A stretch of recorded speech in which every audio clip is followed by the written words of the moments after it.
Hi, I'm Jack Cush with RheumNow, and I'm here at the RWCS meeting 2018 in Maui.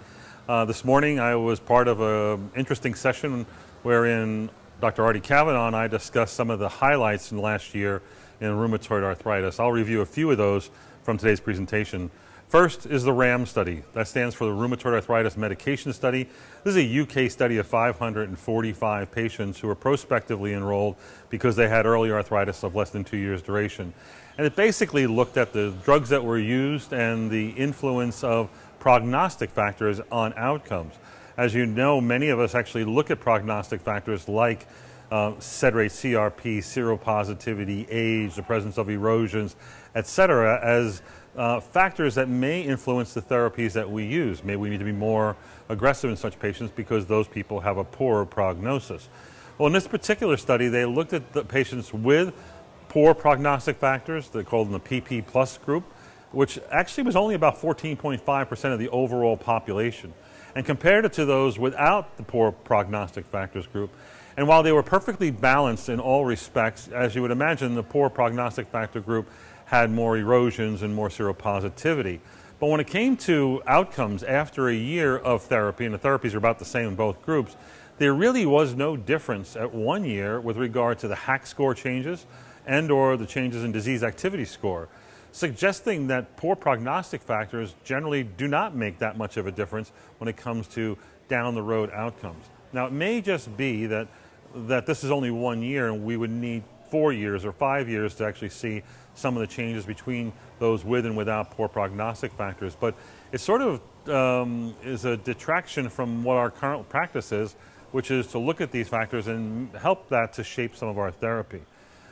Next, we looked at long-term safety. This is a nice report by Gerd Burmester where he looks at nearly 30,000 patients treated with adalimumab, and that's in 9 different indications, and looked at all the safety events from infections to opportunistic infections to serious infections to demyelinating disease, cancer, skin cancer, lymphoma, sarcoidosis, you name it, all the adverse events, common and rare, associated with the use of a TNF inhibitor, in this case adalimumab, and they looked at the overall rates reported as events per 100 patient years.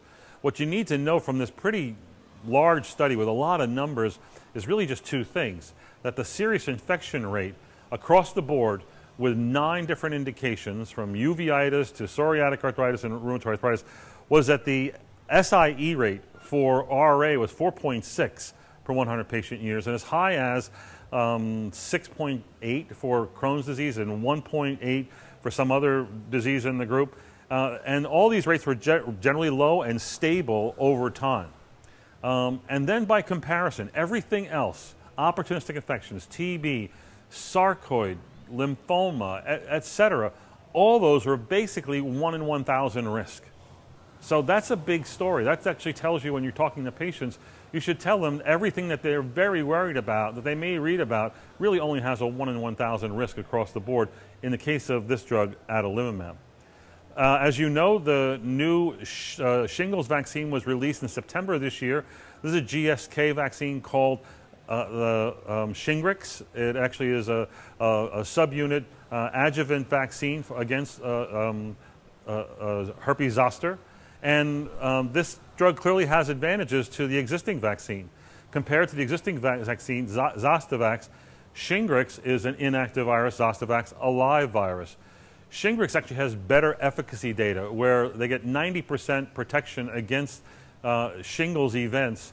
There is no difference in age groups, because with Zostavax you would see that as the older the patient got, the efficacy waned. And that also held true for post-herpetic neuralgia events, were more common in the elderly, whereas again with the inactive virus, the new vaccine, there is no diminution in the protection against post-herpetic neuralgia. They're going to be about the same cost. However, the new vaccine, Shingrix, requires 2 injections, one done at time point 0 and the second one done between 2 and 6 months later. And again, they're about the same cost. The only difference is going to be that there's probably more toxicity or side effects, a lot of nuisance side effects, myalgias, arthralgias, feeling flu-like, etc., that are common with the new Shingrix vaccine that are not really seen with the older one.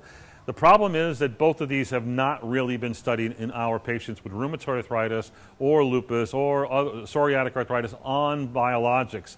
And that's what we need to see. Right now, there's no plans to do those studies. We need to implore the maker to do those studies in our patients so we know how to best use them.